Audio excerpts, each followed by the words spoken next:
আসসালামু আলাইকুম। বিটিভি চট্টগ্রামের সংবাদে সবাইকে স্বাগত জানাচ্ছি লুবাবা ফেরদৌসী সাইকা। প্রথমে সংবাদ শিরোনাম। জুলাই গণঅভ্যুত্থানের প্রথম শহীদ আবু সাঈদ হত্যা মামলায় 2 পুলিশ সদস্যের মৃত্যুদণ্ড, বাকি 25 আসামির বিভিন্ন মেয়াদে সাজা।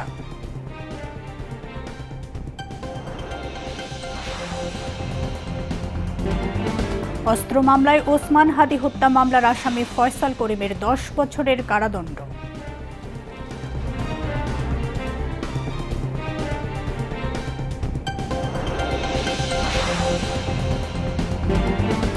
জাতীয় সংসদে বাংলাদেশ শ্রম সংশোধন বিল, সুপ্রিম কোর্ট সচিবালয় রহিতকরণ বিল, সুপ্রিম কোর্টের বিচারক নিয়োগ রহিতকরণ বিল সহ 22টি বিল পাস।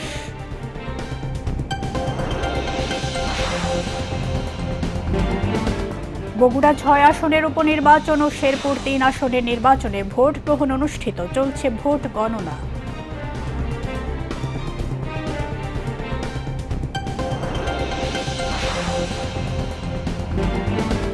নির্বাচনী প্রতিশ্রুতি বাস্তবায়নে সকল অংশীদারদের সঙ্গে সম্মিলিতভাবে কাজ করবে সরকার, জানালেন তথ্য ও সম্প্রচার মন্ত্রী জহিরুদ্দিন স্বপন।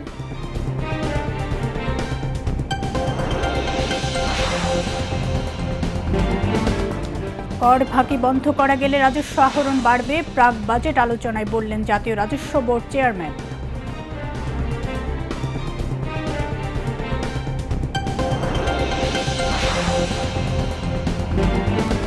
যুদ্ধবিরতির মধ্যে লেবাননে ইসরায়েলের ভয়াবহ বিমান হামলা, নিহত অন্তত 254, শর্ত ভঙ্গের অভিযোগ ইরানের।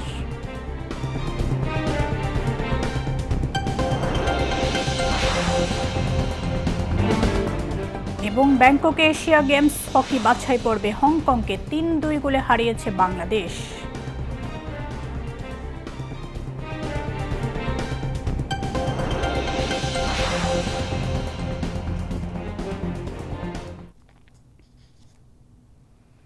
এতক্ষণ সংবাদ শিরোনাম শুনলেন, এবারে বিস্তারিত।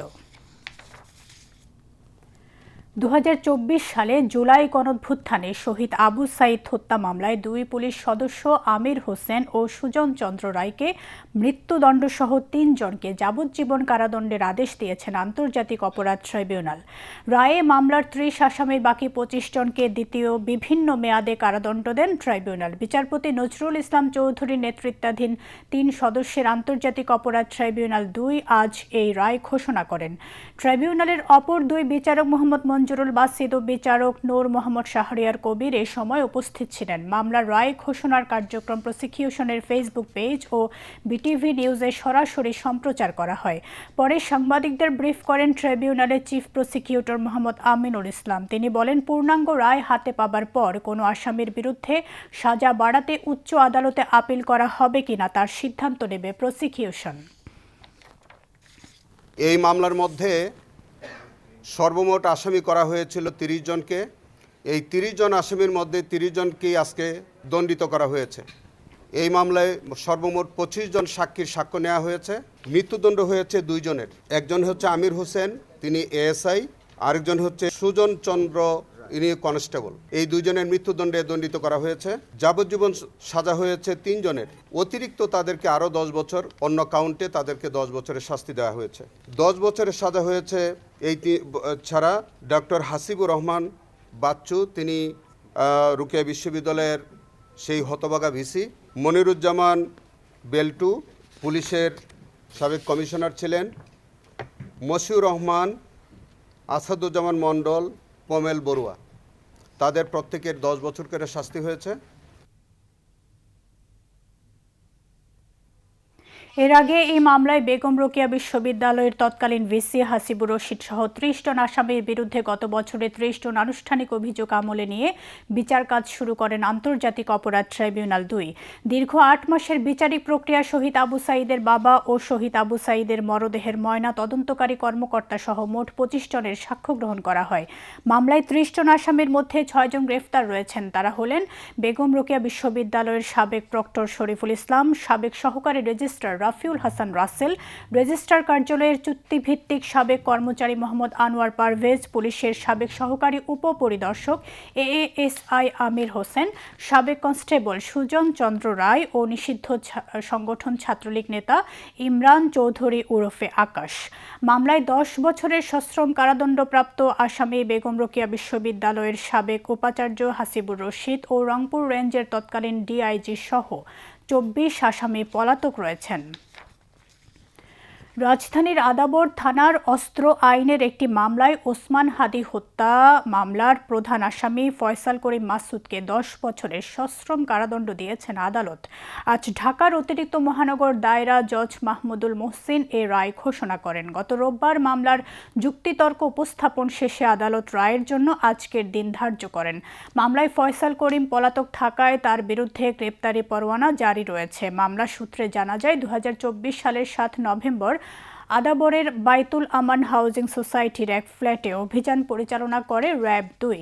তখন পালানোর চেষ্টাকালে ফয়সাল করিমকে আটক করা হয়। তার বাসায় তল্লাশি চালিয়ে 4 রাউন্ড গুলিসহ বিদেশি পিস্তল উদ্ধার করে র্যাব। এ ঘটনায় পরদিন আদাবর থানার ফয়সাল করিমের বিরুদ্ধে অস্ত্র আইনে মামলা দায়ের করেন র্যাবের হাবিলদার মশিউর রহমান। মামলায় অভিযোগ করা হয়, ফয়সাল করিম এলাকার চিহ্নিত অস্ত্রধারী সন্ত্রাসী, চাঁদাবাজ এবং মাদক কেনাবেচার হোতা। তিনি দীর্ঘদিন ধরে সংঘবদ্ধভাবে চাঁদাবাজি, খুন, জখম এবং জমি দখল সহ সন্ত্রাসী কার্যক্রমের নেতৃত্ব দিয়ে আসছেন।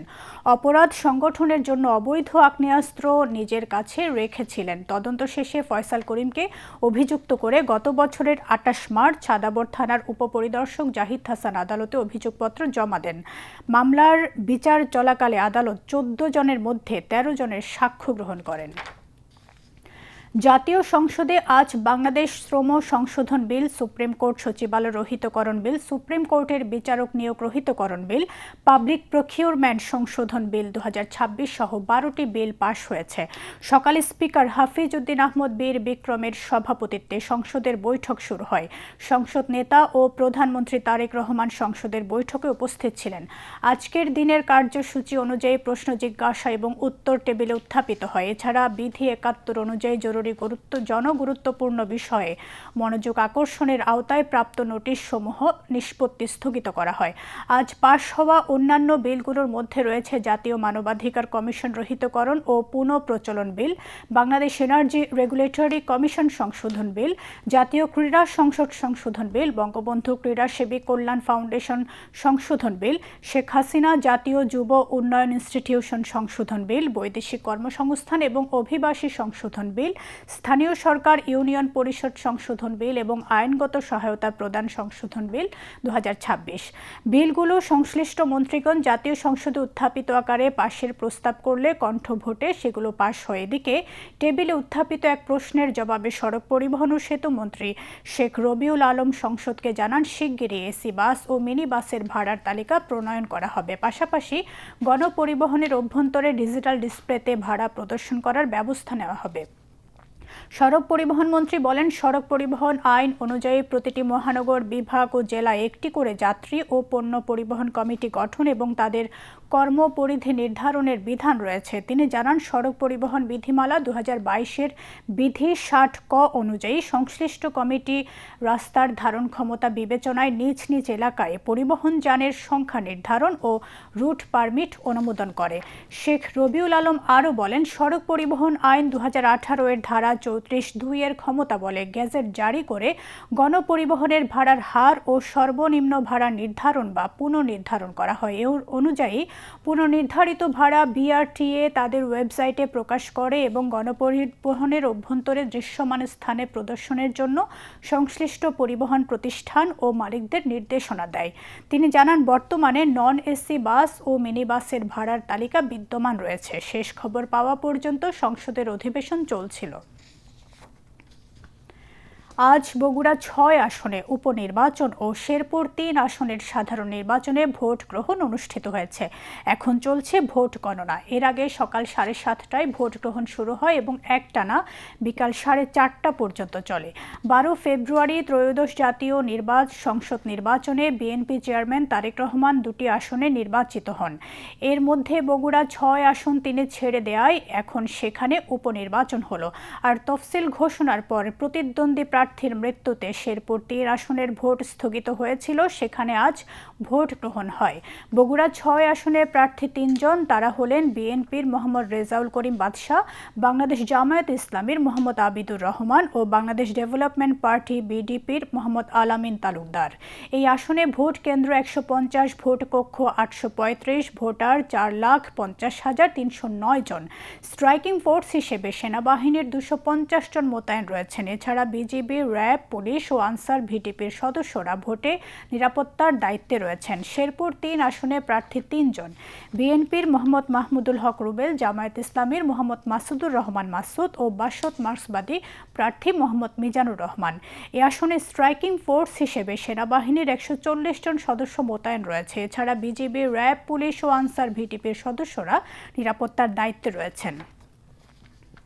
এদিকে দুপুরে প্রধান নির্বাচন commissioner CEC AMM Nasir Uddin বলেছেন, বগুড়া 6 আসনের উপনির্বাচন ও শেরপুর 3 আসনের নির্বাচন শান্তিপূর্ণ পরিবেশে অনুষ্ঠিত হচ্ছে। পরিস্থিতি স্বাভাবিক রয়েছে, ভোটাররা নির্বিঘ্নে ভোট দিচ্ছেন।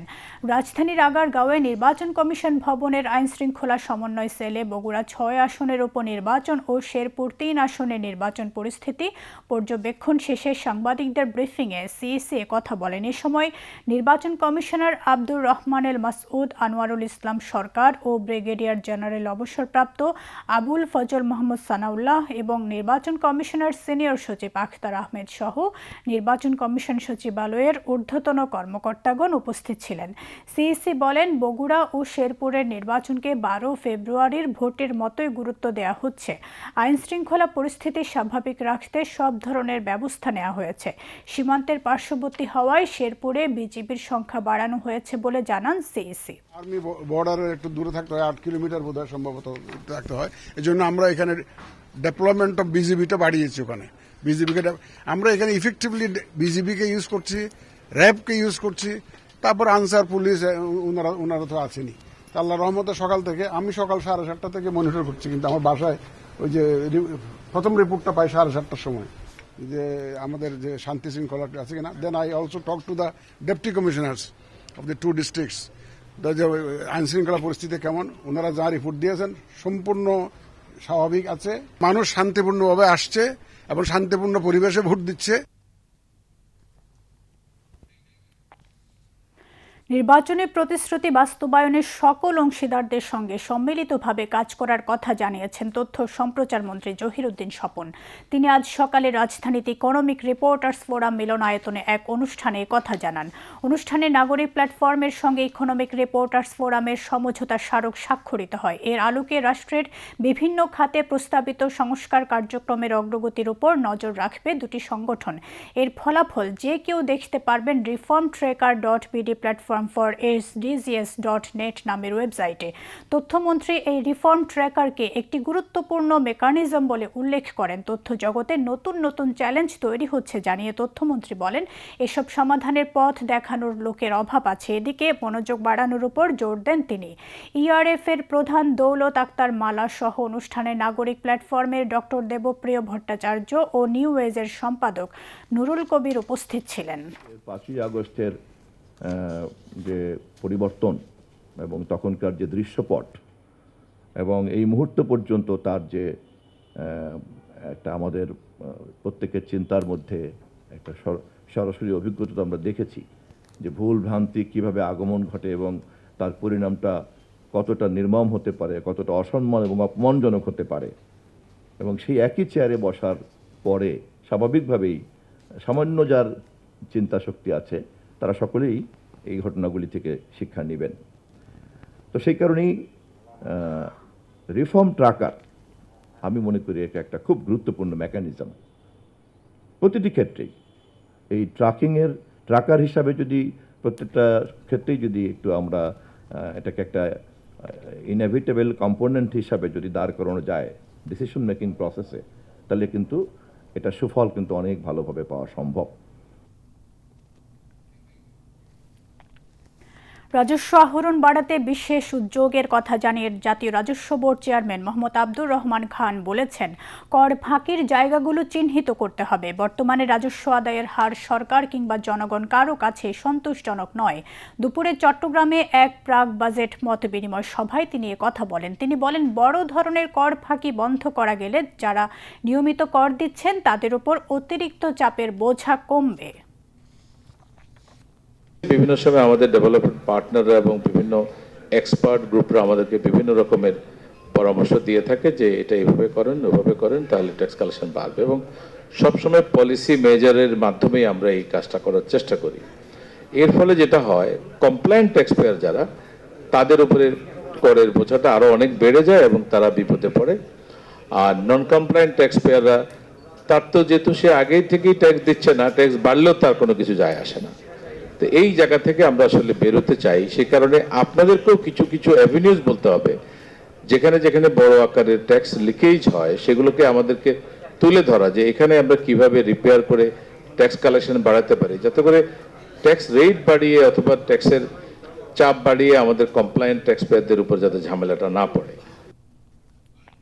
নগরের ওয়ার্ল্ড ট্রেড সেন্টারে চিটাগং চেম্বারের প্রশাসক মোহাম্মদ মোতাহির হোসেন চৌধুরীর সভাপতিত্বে সভায় জাতীয় রাজস্ব বোর্ডের সদস্য ব্যারিস্টার মোতাসিম বিল্লাহ ফারুকী, মোহাম্মদ মুবিনুল কবির, মোহাম্মদ আজিজুর রহমান, চিটাগং চেম্বারের সাবেক সভাপতি আমির হুমায়ুন মাহমুদ চৌধুরী, চট্টগ্রাম মেট্রোপলিটন চেম্বারের সভাপতি খলিলুর রহমান, উইমেন চেম্বারের সভাপতি আবিদা মুস্তফা সহ ব্যবসায়ী নেতৃবৃন্দ বক্তব্য রাখেন।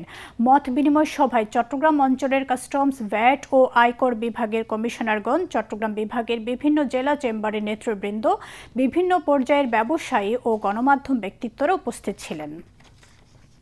এদিকে সকালে চট্টগ্রাম সার্কিট হাউসে বিভাগীয় ও জেলা পর্যায়ের সরকারি কর্মকর্তাদের সাথে এক মত বিনিময় সভায় মিলিত হন রাজস্ব বোর্ডের চেয়ারম্যান মোহাম্মদ আব্দুর রহমান খান। তিনি বলেন, করদাতার টিআইএন রেজিস্ট্রেশন নেয়ার অধিকার যেমন আছে, তেমনি টিআইএন ডিরেজিস্ট্রেশন করার অধিকারও রয়েছে। কোনো টিআইএন নেয়া ব্যক্তি যদি মনে করে তারা করযোগ্য আয় নেই, তাহলে তিনি এনকোয়ারির মাধ্যমে টিআইএন ডিরেজিস্ট্রেশন করতে পারবেন। রাজস্ব বোর্ড চেয়ারম্যান বলেন, কর বা ভ্যাট দেওয়ার জন্য আর কাউকে সংশ্লিষ্ট অফিসে যেতে হবে না, এখন সবকিছু ডিজিটালাইজেশন হচ্ছে। চট্টগ্রামের বিভাগীয় কমিশনার ডক্টর মোহাম্মদ জিয়াউদ্দিনের সভাপতিত্বে সভায় রাজস্ব বোর্ড, কাস্টমস, ভ্যাট কমিশনারেট, কর বিভাগ সহ সরকারি বিভিন্ন দপ্তরের কর্মকর্তাগণ উপস্থিত ছিলেন। এর আগে রাজস্ব বোর্ড চেয়ারম্যান চট্টগ্রাম মা ও শিশু জেনারেল হাসপাতাল পরিদর্শন করেন। এই সময় তাকে হাসপাতালের পক্ষ থেকে সংবর্ধনা জানানো হয়। হাসপাতালের কার্যনির্বাহী কমিটির সভাপতি SM মোর্শেদের সভাপতিত্বে অনুষ্ঠানে মা ও শিশু মেডিকেল কলেজের অধ্যক্ষ অসীম কুমার বড়ুয়া, পরিচালক ডাক্তার নুরুল হক, পরিচালক রফিকুল ইসলাম সহ সংশ্লিষ্টরা উপস্থিত ছিলেন।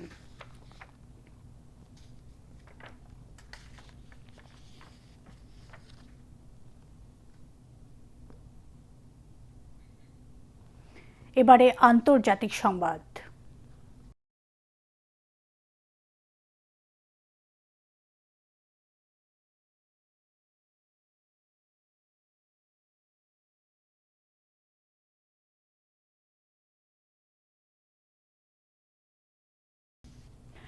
যুদ্ধবিরতি লঙ্ঘন করে লেবাননে ইসরায়েলি বাহিনীর ভয়াবহ হামলার পর যুক্তরাষ্ট্রের সঙ্গে স্থায়ী শান্তি চুক্তির আলোচনা চালিয়ে যাওয়া অযৌক্তিক বলে মন্তব্য করেছে ইরান। ইসরায়েলের এই বিধ্বংসী হামলায় কয়েকশো মানুষ নিহত হওয়ার প্রেক্ষাপটে তেহরান এখন পাল্টা হামলার হুমকি দিচ্ছে। মার্কিন প্রেসিডেন্ট ডোনাল্ড ট্রাম্প ইরানের সঙ্গে 2 সপ্তাহ এক যুদ্ধবিরতি ঘোষণা দিলেও এই হামলার ফলে তা ভেস্তে যাওয়ার উপক্রম হয়েছে। বিস্তারিত ডেস্ক রিপোর্টে। যুক্তরাষ্ট্র ও ইরানের মধ্যে ঘোষিত 2 সপ্তাহের যুদ্ধবিরতির প্রথম দিনে লেবাননে ইসরায়েলি বাহিনীর নির্বিচার হামলায় অন্তত 254 জন নিহত হয়েছেন। বুধবারের এই হামলায় আহত হয়েছেন আরও 1165 জন। লেবাননের সশস্ত্র গোষ্ঠী হিজবুল্লাহ যুদ্ধবিরতি মেনে ইসরায়েলে হামলা বন্ধ রাখলেও ইসরায়েলি বিমানবাহিনী লেবানন জুড়ে এই ধ্বংসযজ্ঞ চালায়। লেবাননের জরুরি পরিষেবা সংস্থা জানিয়েছে সবচেয়ে ভয়াবহ হামলায় রাজধানী বৈরুতে 92 জন নিহত ও 742 জন আহত হয়েছে। লেবাননের পার্লামেন্ট স্পিকার নাবিহ বেরি ইসরায়েলের এই পদক্ষেপকে পূর্ণ মাত্রার যুদ্ধাপরাধ বলে মন্তব্য করেছেন। তিনি বলেন, আজকের এই অপরাধ আন্তর্জাতিক সম্প্রদায়ের জন্য একটি বড় পরীক্ষা। এটি আন্তর্জাতিক আইন ও রীতিনীতির প্রতি চরম অবজ্ঞা। এদিকে মার্কিন প্রেসিডেন্ট ডোনাল্ড ট্রাম্প বলেছেন, যুক্তরাষ্ট্রের সামরিক জাহাজ ও যুদ্ধবিমান ইরানের আশেপাশে অবস্থান করবে। একই সঙ্গে ট্রাম্প হুঁশিয়ারি দিয়ে বলেন, তেহরান যদি ওয়াশিংটনের সঙ্গে হওয়া চুক্তি পুরোপুরি মানতে ব্যর্থ হয় তবে যুক্তরাষ্ট্র আবারও হামলা শুরু করবে। অন্যদিকে হরমুজ প্রণালী দিয়ে জাহাজ চলাচলের ক্ষেত্রে ইরানের অনুমতি নেওয়ার বিষয়ে আবারও সতর্ক করেছে ইরান। তেহরানের পক্ষ থেকে জানানো হয়েছে, বিনা অনুমতিতে জাহাজ চলাচলের চেষ্টা করলে তাকে লক্ষ্যবস্তু ও ধ্বংস করা হবে। তবে হরমুজ প্রণালী দিয়ে জাহাজ চলাচলের বিষয়ে হোয়াইট হাউসের মুখপাত্র ক্যারোলিন লেভিট সাংবাদিকদের জানিয়েছেন, প্রণালীটি বন্ধ থাকার যে কোনো সংবাদই মিথ্যা। এখন যাতায়াতকারী জাহাজের সংখ্যা বেড়েছে। হরমুজ প্রণালীতে জাহাজ চলাচল স্বাভাবিক করতে মার্কিন বাহিনী মোতায়েন করা হবে না বলে জানিয়েছেন যুক্তরাষ্ট্রের প্রতিরক্ষা মন্ত্রী পিট হেগসেথ। পেন্টাগনে এক ব্রিফিংয়ে তিনি বলেন, সেনারা আগের জায়গাতেই সতর্ক ও প্রস্তুত থাকবে, যেন প্রয়োজনে কার্যকর পদক্ষেপ নিতে পারে। জাকিয়া জামান আনিকা, বিটিভি নিউজ। বিশ্বের অন্যতম গুরুত্বপূর্ণ নৌপথ হরমুজ প্রণালী খোলা নাকি বন্ধ তা নিয়ে তৈরি হয়েছে বিভ্রান্তি। যুক্তরাষ্ট্র বলছে প্রণালী চালু রয়েছে, অন্যদিকে ইরান ও সংশ্লিষ্ট সূত্রগুলো বলছে হরমুজ প্রণালী দিয়ে জাহাজ চলাচল এখনও পুরোপুরি বন্ধ রয়েছে। 2 সপ্তাহের যুদ্ধবিরতির মধ্যেও জাহাজ চলাচল নিয়ে অনিশ্চয়তায় উদ্বিগ্ন বিশ্ববাজার। আরও জানাচ্ছেন মিম আক্তার। মধ্যপ্রাচ্যের উত্তেজনার মধ্যে গত মার্চের শুরুতে ইরান হরমুজ প্রণালী দিয়ে জ্বালানি ও পণ্যবাহী জাহাজ চলাচল পুরোপুরি বন্ধ করে দেয়। সম্প্রতি যুক্তরাষ্ট্র ও ইরানের মধ্যে 2 সপ্তাহের যুদ্ধবিরতির খবরে বিশ্ববাজারে কিছুটা স্বস্তি ফিরলেও বাস্তবে প্রণালীটি চালু হয়েছে কিনা তা নিয়ে দেখা দিয়েছে দ্বিধা। ইরানের রাষ্ট্রীয় গণমাধ্যম জানিয়েছে, যুদ্ধবিরতি থাকলেও ইসরায়েল লেবাননে হামলা চালিয়ে যাচ্ছে। তেহরানের দাবি, এ অবস্থায় যুদ্ধবিরতি কার্যকর নয়, তাই হরমুজ প্রণালী এখনও বন্ধ রাখা হয়েছে। অন্যদিকে বিবিসি জানিয়েছে, একটি পানামার পতাকাবাহী জাহাজ প্রণালীর কাছাকাছি গিয়েও ফিরে গেছে। এমনকি কিছু সূত্রে বলা হয়েছে, তেলবাহী ট্যাঙ্কারগুলো প্রবেশ করতে না পেরে ফিরে যেতে বাধ্য হচ্ছে। বাণিজ্যিক জাহাজ সংস্থা SSY এর তথ্য অনুযায়ী উপসাগরে অবস্থানরত জাহাজগুলোকে ইরানের বিপ্লবী গার্ড বাহিনী IRGC সতর্ক বার্তা দিয়েছে। অনুমতি ছাড়া প্রবেশ করলে জাহাজ ধ্বংস করা হতে পারে। তবে সম্পূর্ণ ভিন্ন অবস্থান নিয়েছে ওয়াশিংটন। হোয়াইট হাউসের প্রেস সেক্রেটারি ক্যারোলাইন লেভিট জানিয়েছেন, প্রণালী বন্ধ থাকার খবর সঠিক নয়, বরং জাহাজ চলাচল বাড়ছে বলে দাবি করেছেন তিনি। এই পরস্পর বিরোধী তথ্যর কারণে হরমুজ প্রণালীতে বর্তমানে কতটা জাহাজ চলাচল করছে তা এখনও স্পষ্ট নয়।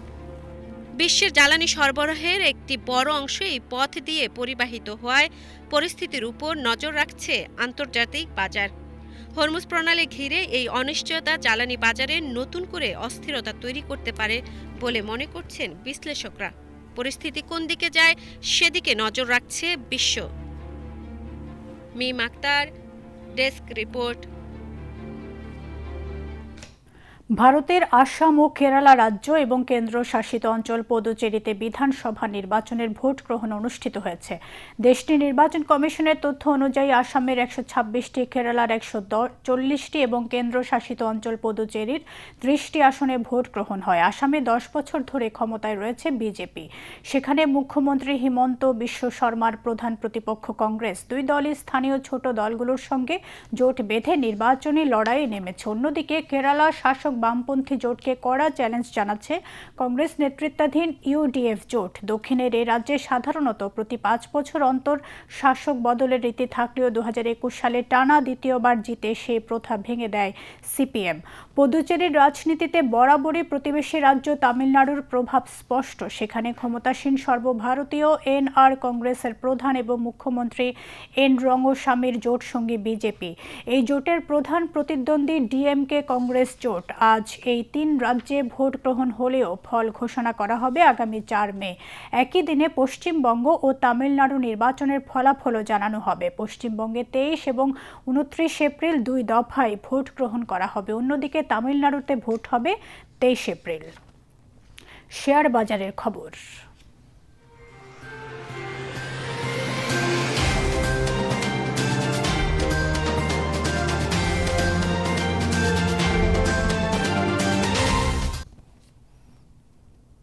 টানা কয়েকদিন চাঙার পর চট্টগ্রাম স্টক এক্সচেঞ্জে মন্দাভাব দেখা দিয়েছে। আজ সপ্তাহের শেষ দিনে শেয়ার লেনদেন বেশি হলেও মূল্যসূচক কমে গেছে। দিন শেষে সার্বিক সূচক দাঁড়িয়েছে 14,773.85, যা গতকালের চেয়ে শতকরা 0.09 কম। এছাড়া সিএসি 30-এর মূল্যসূচক দাঁড়ায় 12,967.37, যা গতকালের চেয়ে শতকরা 0.34 কম। আজ 195টি কোম্পানির 3,94,03,511টি শেয়ার লেনদেন হয়, যার মূল্য 110,57,46,000 টাকারও বেশি। এর মধ্যে 73টি কোম্পানির শেয়ার দাম বেড়েছে, 160টির কমেছে এবং 15টির দাম অপরিবর্তিত রয়েছে। এবার আন্তর্জাতিক মুদ্রা বাজারের খবর।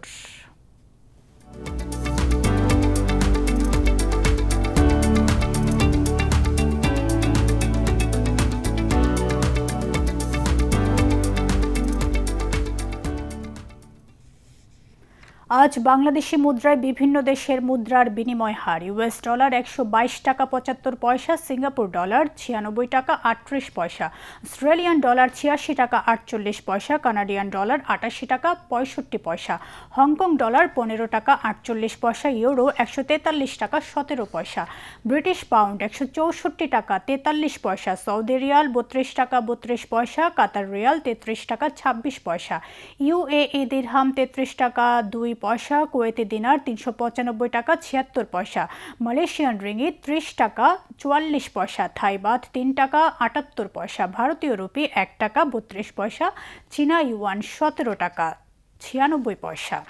এবার খেলার খবর।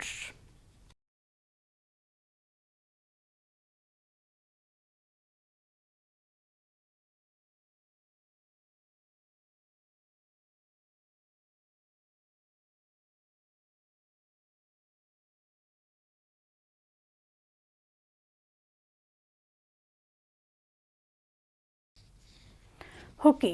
থাইল্যান্ডের ব্যাংকক এশিয়ান গেমস হকি বাছাই পর্বের স্থান নির্ধারণী ম্যাচে হংকংয়ের বিপক্ষে টাই ব্রেকারে 3-2 গোলে জিতেছে বাংলাদেশ। নির্ধারিত সময়ে খেলা 4-4 গোলে ড্র ছিল। পঞ্চম থেকে অষ্টম স্থান নির্ধারণী এই ম্যাচে জিতে এশিয়ান গেমসে খেলার সুযোগ পেল বাংলাদেশ। খেলার চতুর্থ ও পঞ্চম মিনিটে বাংলাদেশের পক্ষে গোল করেন রাকিবুল হাসান ও আমিরুল ইসলাম। তবে হংকংয়ের পার্ক ও পাক ষষ্ঠ মিনিটে ও ইশতিয়াক আহমেদ 32 মিনিটে 2টি গোল করে খেলায় সমতা আনেন। খেলার 41 মিনিটে পেনাল্টি কর্নারে বাংলাদেশ দলের পক্ষে তৃতীয় গোল করেন আশরাফুল ইসলাম। 46 মিনিটে হংকংয়ের কুলদীপ সিং গোল করে আবারও খেলায় সমতা ফেরান। আশরাফুল ইসলাম 48 মিনিটে নিজের দ্বিতীয় গোল করে বাংলাদেশকে এনে দেন 4-3 গোলের লিড। পরের মিনিটেই ফেলিক্স হিমের গোলে আবারও খেলায় ফিরে আসে হংকং। ফলে খেলা গড়ায় টাই ব্রেকারে। বাংলাদেশের গোলরক্ষক বিপ্লব হংকংয়ের 2টি প্রচেষ্টা রুখে দিয়ে জয়ে গুরুত্বপূর্ণ অবদান রাখেন। আগামীকাল পঞ্চম ষষ্ঠ স্থান নির্ধারণী ম্যাচ খেলবে বাংলাদেশ।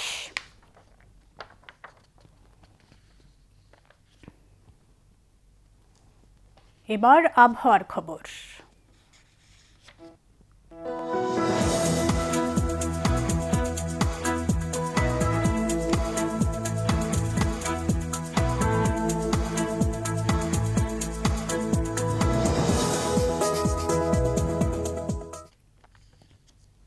পতেঙ্গা আবহাওয়া অফিস জানিয়েছে আগামীকাল সন্ধ্যা ৬টা পর্যন্ত চট্টগ্রাম এবং পার্শ্ববর্তী এলাকায় আকাশ আংশিক মেঘলা অথবা সাময়িকভাবে মেঘাচ্ছন্ন থাকতে পারে। তবে দু এক জায়গায় সাময়িকভাবে দমকা বা ঝোড়ো হাওয়া সহ বৃষ্টি অথবা বজ্রসহ বৃষ্টিপাতের সম্ভাবনা রয়েছে। দিনের তাপমাত্রা ১ থেকে ২ ডিগ্রি সেলসিয়াস বৃদ্ধি পেতে পারে এবং রাতের তাপমাত্রা সামান্য হ্রাস পেতে পারে। পরবর্তী ২৪ ঘন্টায় আবহাওয়ার সামান্য পরিবর্তনের সম্ভাবনা রয়েছে। নগরীতে আজ সর্বোচ্চ তাপমাত্রা ছিল ৩০ ডিগ্রি সেলসিয়াস, যা স্বাভাবিকের চেয়ে ১.৮ ডিগ্রি বেশি এবং সর্বনিম্ন তাপমাত্রা ছিল ২৩.৪ ডিগ্রি সেলসিয়াস, যা স্বাভাবিক তাপমাত্রার সমান। আগামীকাল চট্টগ্রামে সূর্যোদয় ৫টা ৩৭ মিনিটে এবং সূর্যাস্ত ৬টা ১১ মিনিটে। এবার জানিয়ে দিচ্ছি কর্ণফুলী নদীতে আগামীকালের জোয়ার ভাটার সময়সূচি। ভাটা শুরু হবে ভোর ৫টা ৪৬ মিনিটে, জোয়ার বেলা ১১টা ৫০ মিনিটে এবং পরবর্তী ভাটা শুরু হবে সন্ধ্যা ৬টা ১৯ মিনিটে।